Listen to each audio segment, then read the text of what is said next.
downtown Atlanta. We were at Blade Show. Something happened, we gotta bail out. What's up, guys? Don't cut yourself. I live in the big city, so my first option would be to get out of the city, get into the nature. Luckily we're in an area right here, we have all the water we could possibly drink. The problem is getting it purified. But this is a good scenario to be in because you have fresh water, or not fresh, but you do have running water. And we're gonna try to make a means to be able to purify it. It's a good morale place. This would be a nice place, I think. These big cities, if it's something really bad, you know, city like New York, you have 3 days of supplies for the food in the stores and in the whole city. So if something really bad happens, you know, you can count on within 3 days there's gonna be a lot of dangerous people around, because these bad situations, they always bring the bad out of the people, not the good. So I'm just trying to get that edge a little finer to my liking. Although it, as a hawk, it doesn't really need that crazy edge. It's gonna be chopping and splitting, but it's always nice to have the ability to do the finer task also. Finer task, and this is actually fairly nice now. I don't have a piece of paper here, obviously, for a cut test, but I can make a ferro stick with this now. It actually can cut. I just always, no matter how good the edge is, if you know a little bit, you're gonna try to get it a little better than the factory. And especially if your life will depend on it, you definitely want to make sure your tools are sharp.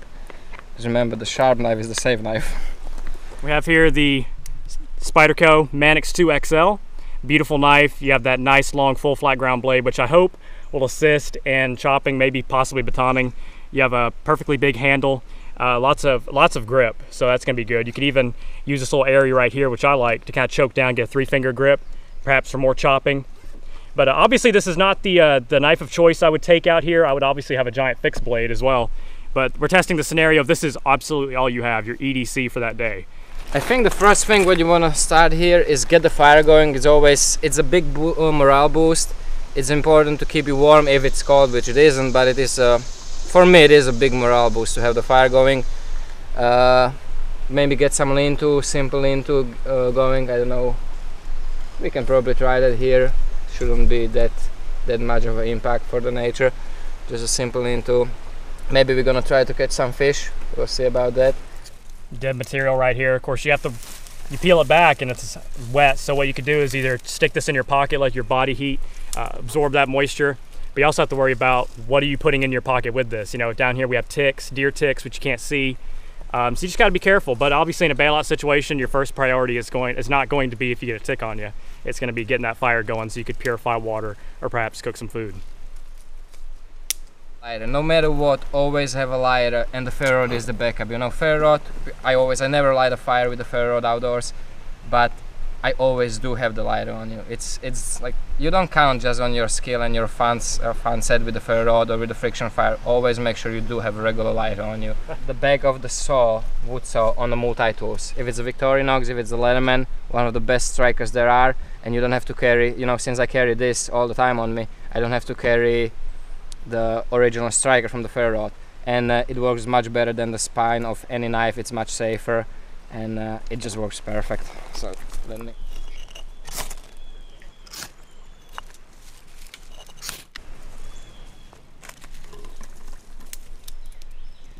bird spider. Obviously this isn't ideal for this kind of situation, but like I said, we're just seeing if this is all you had. Let's see how it'll stack up.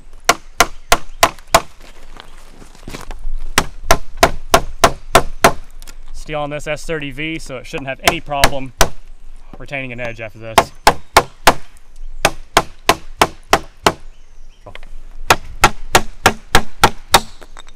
Oh, kind of stuff you have to deal with out here. There we go.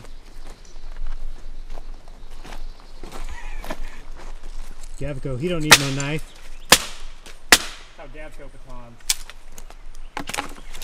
I mean, in reality, if it's not just to make a good video and show that knife can do it, you would try to save your energy and your tools, and you would try to break it, the small stuff like this. Exactly. But it will come to the stuff, like the big stuff, you will have to help it a little bit to, you know, make the little notch and then break it. This, you do want to know what your knife can do and what it cannot do. So this ball bearing lock is also, compared to the Benchmade Axis lock, I think it's holding up really well. And also the Spyderco has the finger choil right there. If this knife were to fold on you, it's not gonna cut your finger. It's gonna hurt your finger, but at least you'll still have a finger for it to hurt.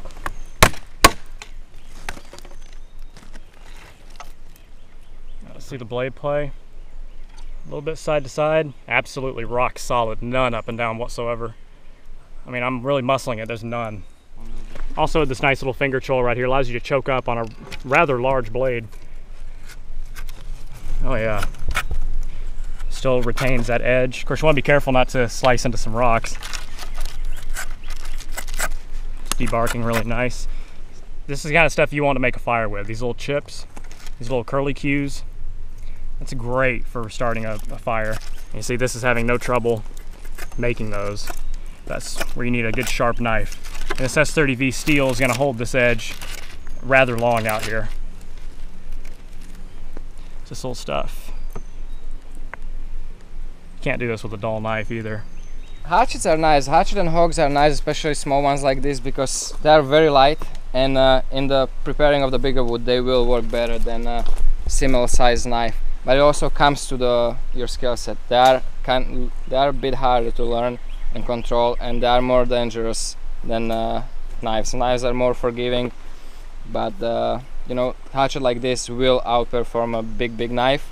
Me personally, I'm a knife guy, but you want to be able, no matter where you are, if you are camping or if you are, you know, if you are in bug out situation, you want to have something that you can take down bigger trees like that. They will help you to keep the fire going a lot further throughout the night. They can help you, you know, build a shelter, build some bases for the shelter and stuff like that.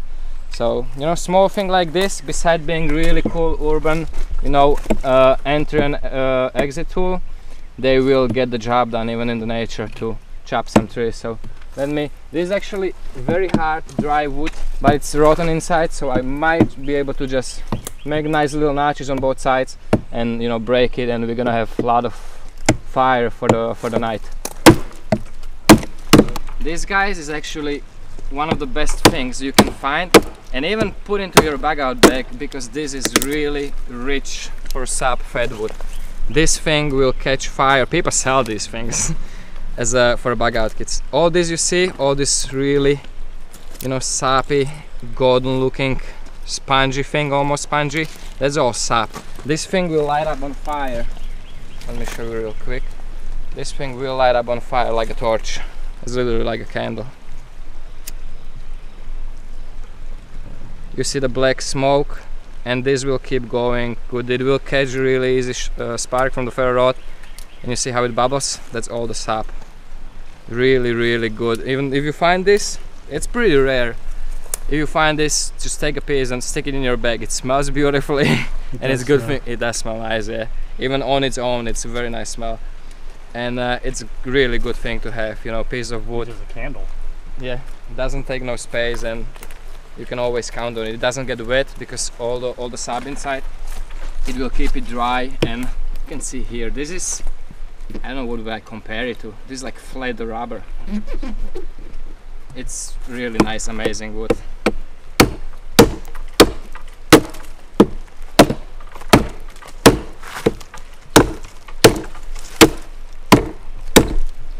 And this is very hard wood.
what you were trying to do, save the energy, match it, and break it.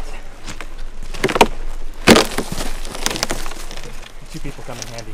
And now this, being this kind of wood, this will burn for a long time. And we don't have to go crazy splitting it. You would just feed it into the fire. Yep. You know, burn it in half. Once it goes through, you know, you have two of the same pieces, just move it. And up right here, we have a natural heat reflector being up against this big rock. The heat from the fire is going to reflect right off of it and onto us right here if we build a lean-to especially. It's going to be nice. You get nice shavings and it's kind of collecting beneath us. And this is going to be great. Like I said, you can light this, you can blow it out and keep reusing it. This will last a really long time. So you get nice shavings.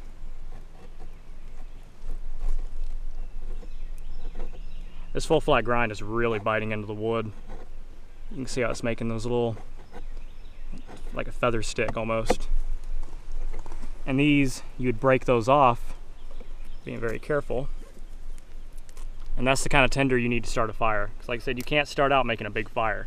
You have to have stuff like this to make a small fire, then you put big logs into it.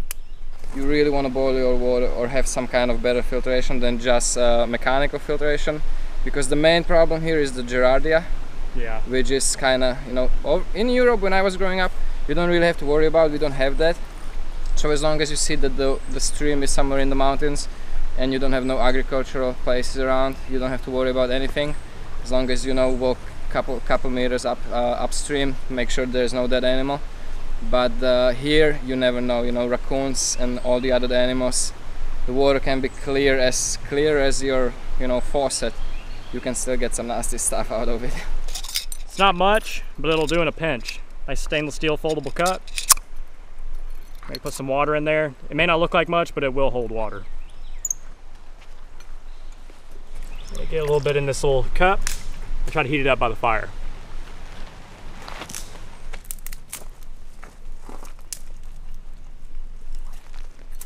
So what I'm thinking about trying to do here is kind of like a little improvised fish net from my shamak. And what I'm gonna try to go for is 4 racks in the corners, just to put it down, and it's gonna be connected with 4 corners to the center, you know, and little line, so I can just toss it into the water, try to spread it out nice and even, and hope that fish will go over it, and I just, you know, pull it real quick. It will close onto the fish, so maybe we get some small. There's a lot of them, they're pretty fast, so we'll see if we can, you know, outfox them. Simple loop that will, you know, tie on its own as you pull on it. And what I'll do is I'll pick any kind of rug, actually. Have one here, you know, wrap it around the corner, go like this, put that loop over it and tie it down. And with the weight it actually, you know, tightens up, I'm gonna go to that opposite corner from this one. I'll do about the same length as the hammock is. Sorry. Do the same thing.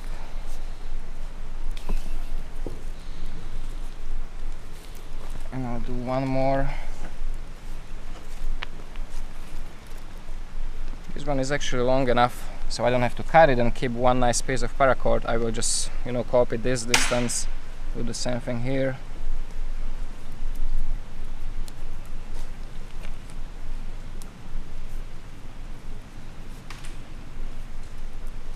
So essentially I have these 4 corners that will, you know, once I tie them in the center with another piece of paracord.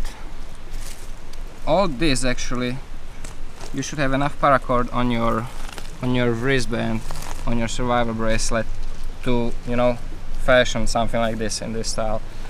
All you really need is just a couple feet, and this doesn't have to be paracord. Now I can just grab a stick and put this on top of the stick to make it for really quick, you know, lift off. And I think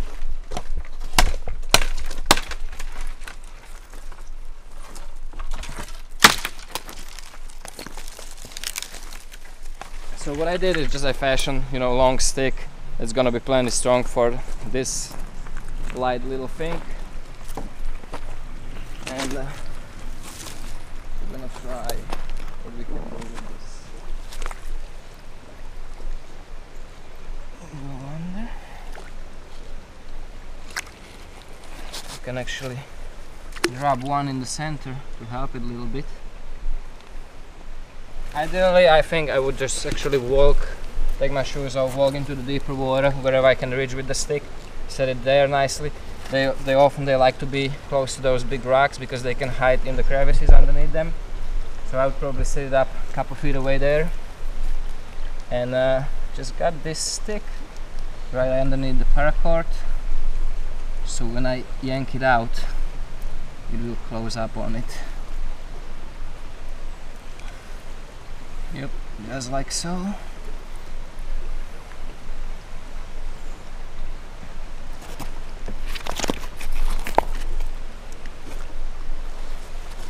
And I would probably just sit real quietly here. Maybe if I have some food or something, I would maybe throw it in there, hoping that it would lure them in. Then if I see, the fish will swim over it, I would try to yank it out. I don't know what chances we have here with us actually doing and moving stuff around, but you never know.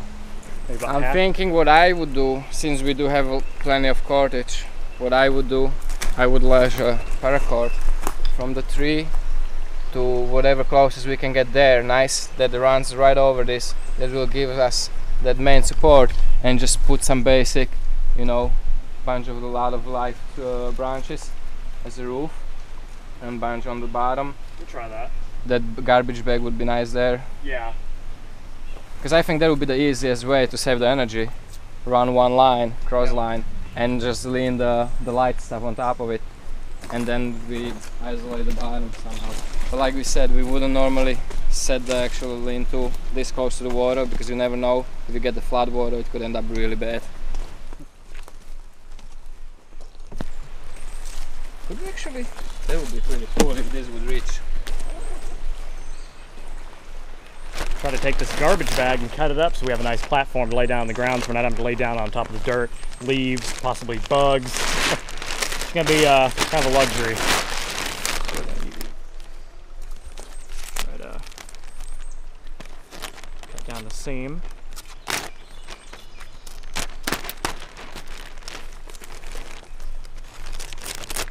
So we have a nice, almost like a blanket, a plastic blanket.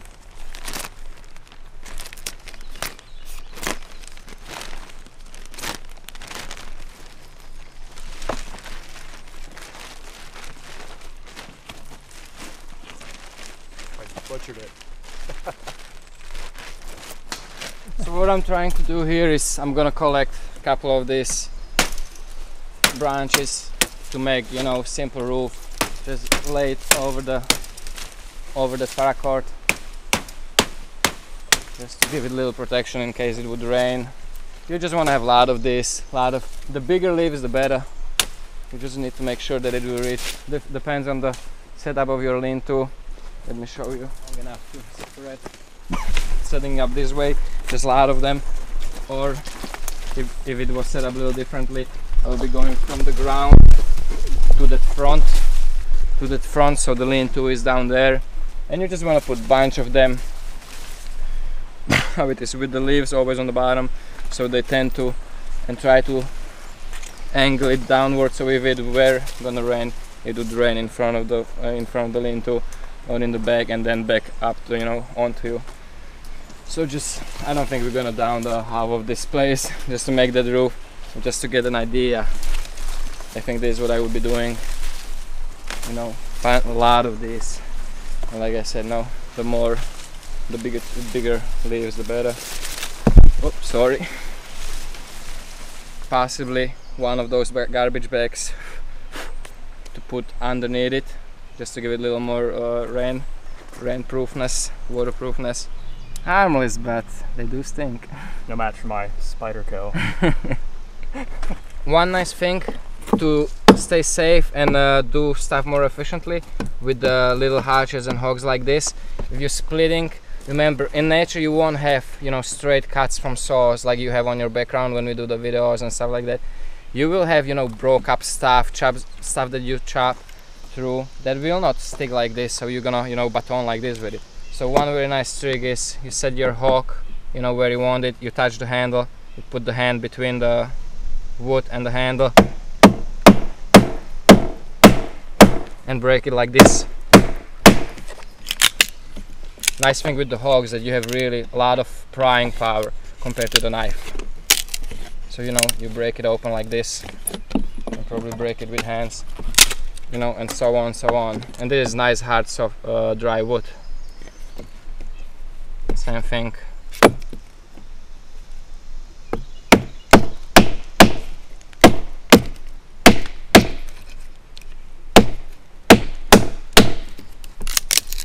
You can do the same thing with the spike.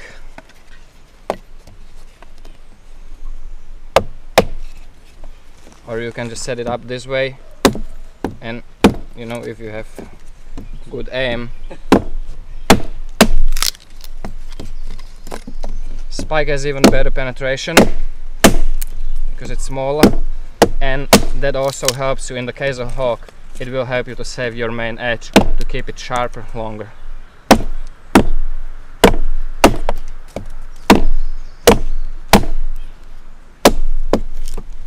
And you don't have to worry about when you're prying, you know, chipping the blade out or breaking the blade possibly, which is chance next to nothing because these things are really strong.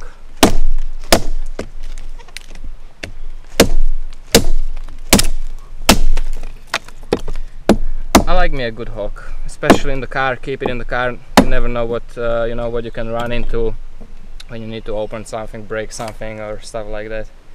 Or, God forbid, you need to, you know, bug out or get out of the get into the woods.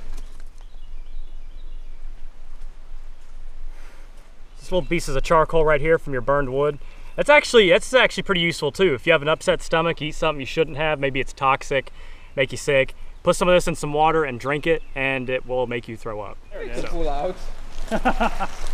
I'm gonna laugh if there's a fish. You would have to be ready to yank this out, or possibly do a couple small little holes. I'm gonna laugh if there's a fish in there.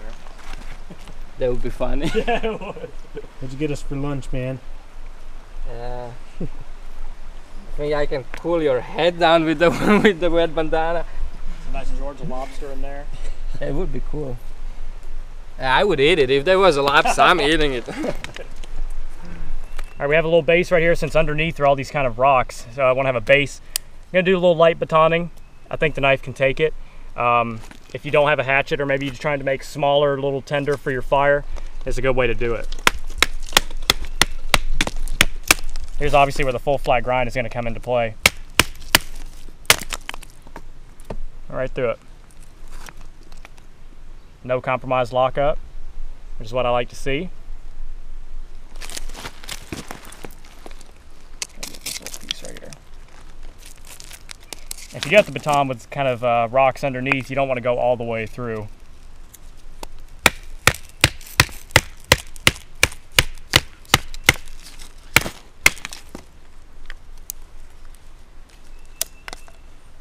Got that kind of torsion right there, which you can do because it's a full steel lined knife. So that's an advantage you're going to have. You have a little extra weight, but you're also going to have that added rigidity.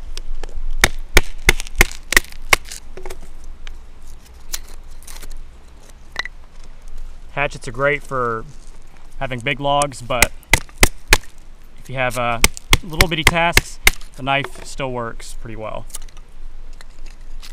We had the situation that Dan has only this one knife and he has to rely on it. One good thing, one good practice is when you need to baton with a knife and you need to have it reliable for a longer period of time, your good thing to learn is baton with the disengaged lock on the knife. Yeah. Because then you take off all the stress from the locking mechanism and you cannot mess it up, you know. If it just disengages, it's not a big deal, but it can actually break in some cases and then you might be screwed, you know. Then you cannot really use the knife safely for all the other really important tasks what the knife is for.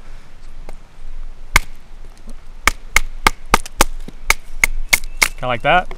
Yeah, you just hold it by the pivot, so pretty much there is no stress on any moving parts in the knife. Just All blade the stress itself. is just in the blade, you know, and the pivot. But the pivot, you will never break the pivot. But there is no stress going into the, you know, the locking surface, the locking mechanism, the springs, and whatever, you know, depends on which side it is. What? A little too close to the. Like right there. It takes a lot of trying to actually get used to it because it is kind of weird and you don't feel very safe doing Yeah. it. But as long as you keep those fingers where they're supposed to be, there's really nothing to worry about.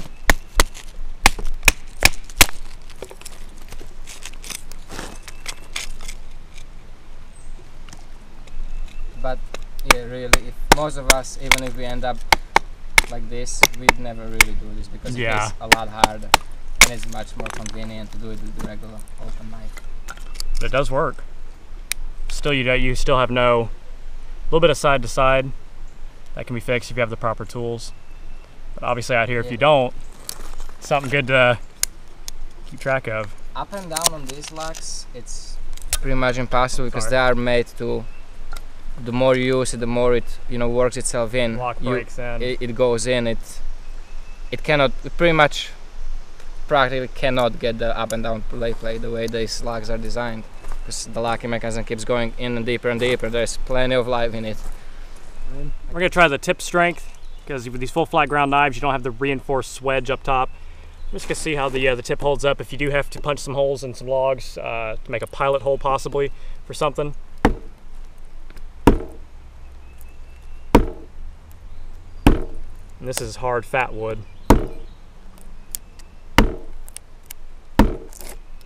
It's having no problem whatsoever, even if you have to gouge.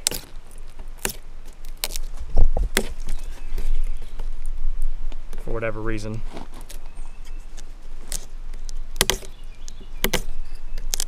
Very, very hard wood. Tip held up very well.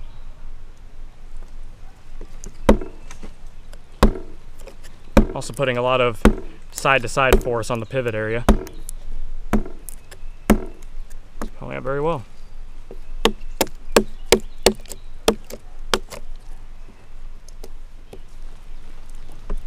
Very impressed with this knife.